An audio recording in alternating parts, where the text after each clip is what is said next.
Hello everyone. In this session we are going to discuss about genetics, in that introduction and laws of inheritance. So in this first subunit under introduction and laws of inheritance, we are going to discuss about development of gene concept, branches of genetics, heredity and variation, Mendel's experiment, that is monohybrid dihybrid cross, test cross back cross, and Mendel's laws of inheritance, and why Drosophila is used in genetic studies, and dihybrid crosses in Drosophila. So in this session we will mainly see the first subunit, that is development and branches of genetics, mainly heredity and variations. So in your lower class also you have come across the word genetics. So the study of genes or the DNA or the transfer of the characters from your parents to you or to the offsprings. So that is nothing but the study of genetics. So this genetics is nothing but it is a branch of biology which deals with the heredity and variation. So what is this heredity and variation? Mainly the characters which are present in your parents or parents, it transmits or transmission takes place from parents to young ones. So when you are studying about genetics, there are two important terminologies, that is heredity and variations. So heredity is nothing but what? The physical and mental characters which transfers from parents to offsprings. So those characters are called as hereditary characters. So now how these hereditary characters are transferred? So usually these hereditary characters, they transfers through reproduction. So when the DNA is fused from mother and father and the new zygote will be formed, that time the hereditary characters are transferred from both the parents to the offsprings. Then what is variations? So variation is nothing but the difference in characters. So usually, for example, now if your father is having a curly hair and if your mother is having a for example smooth silky hair. So now if you are getting a smooth silky hair in the next generation, like for the offsprings, so already father is having what? The curly hair. So that will be the variation which you have got from the father. So you haven't carried the transmission or the character from your parent in the hair character or the in one character, but the hereditary character you have carried from the mother. So that is the heredity and variation. So usually remember, the hereditary characters are transferred through reproduction of organism. So that time what happens?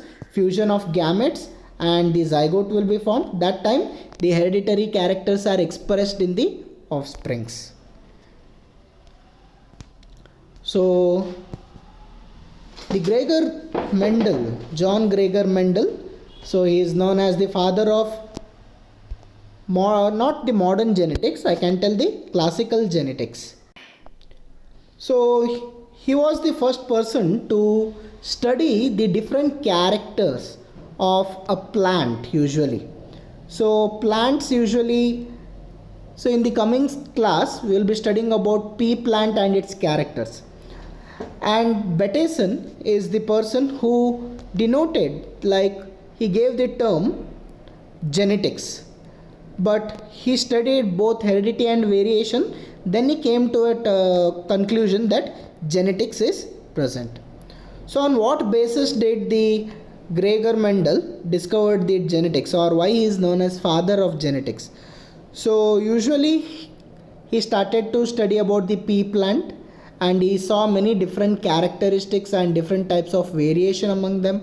So that is why he found many different types of variation, and later on his work in 1990s, so not very much earlier, so in the previous to decades, so they found that his work has to be rediscovered, and then they started to study about the genetics.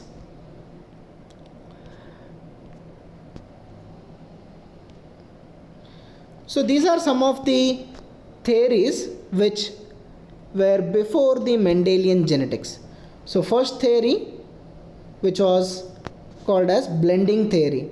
So blending theory is nothing but it is like paint. You get mixed with two different colors. So then the parents, like that is how we call it as blending theory. So triads are nothing but the characters which are given by the parents, like paints and mixed evenly from both the parents. Then you are having incubation theory. Only one parent is controlling your triad. It may be a sperm or maybe the egg. So they were having the differentiation like spermist and ovist. So the person who produces the sperms, like males, they were called as spermist, and the person who produces the egg, like females, they were called as ovist. And next theory is particulate model. So usually this particulate model is nothing but a parent passes on the triads as discrete units. So it may be a male or female. So that is called as particulate model. So they were having a illusion that only one person can pass the triad, but it is not true like that. Usually both females also pass the triads and also males also pass the triads. And next you are having the vapor theory. So this was given by the Greek philosopher, that is Pythagoras. So Pythagoras is not only a well-known mathematician, he was also a well-known philosopher who gave a theories in the biology also. So he said that the moist vapor liberated from the body of male and males, which is responsible for development of embryo in uterus of the female. So that is the vapor. So he said, like, instead of telling a sperm, he called it as a vapor. So it is because it get dried up when you can see. So that is how he said the vapor theory. And next, fluid theory, which was given by the Aristotle. So he said that mixing of semen of man and menstrual fluid of the female during copulation, so that leads to the formation of the young ones. So this is the fluid theory which was given by Aristotle. And he also considered that man's semen is highly purified form of blood and women's menstrual fluid when it is compared. So usually men's seminal fluid is purified form, he said, and whereas in female menstrual fluid is less purified. And next, the performation theory. So performation theory was given by Malpighi. So according to his theory, he said that the gametes contain mini performed embryos. So homunculus, you might have seen the structure of homunculus. So in the coming session I will show the structure of that. So Malpighi, what he said, the ovum contains miniature adult animals, that is called as homunculus. So miniature embryo which contains both male and female. Next, you are having theory of epigenesis. So this was proposed by Wolff. So he said that he observed in the development of chick embryo, so it is nothing but the antithesis of the preformation theory. So on the basis of development of chick embryo, he said there are many changes that occurs in the embryo. So in preformation, what happens? There was one miniature body that leads to formation. But here in the development of chick embryo, there is nothing called as no preformed embryo inside the egg.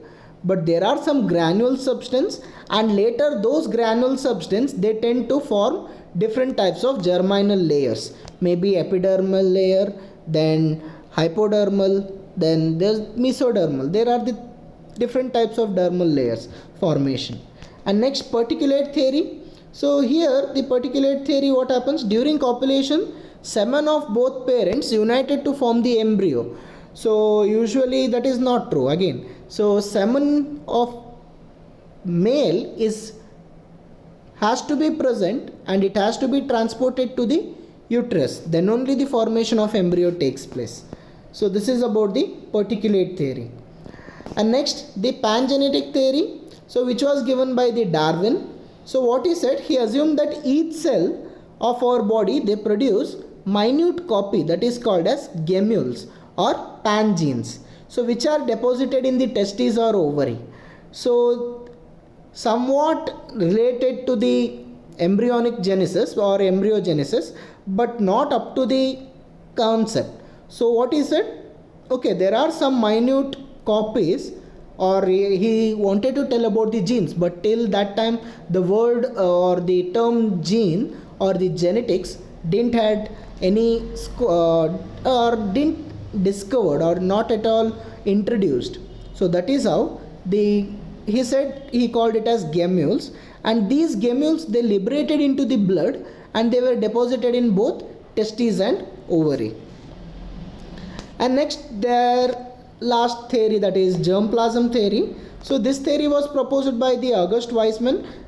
It is somewhat near to the genetic era, that is 1904, but still he said there are two types of cells in humans. One is gametic cells and one is somatic cells. So gametic cells are nothing but the sexual cells, and somatic cells are nothing but the normal cells.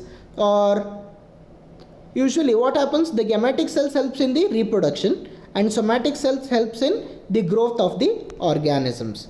So these are some of the theories which were preformed or which were proposed by eminent people before the genetics. So this is about your introduction to the genetics. Thank you.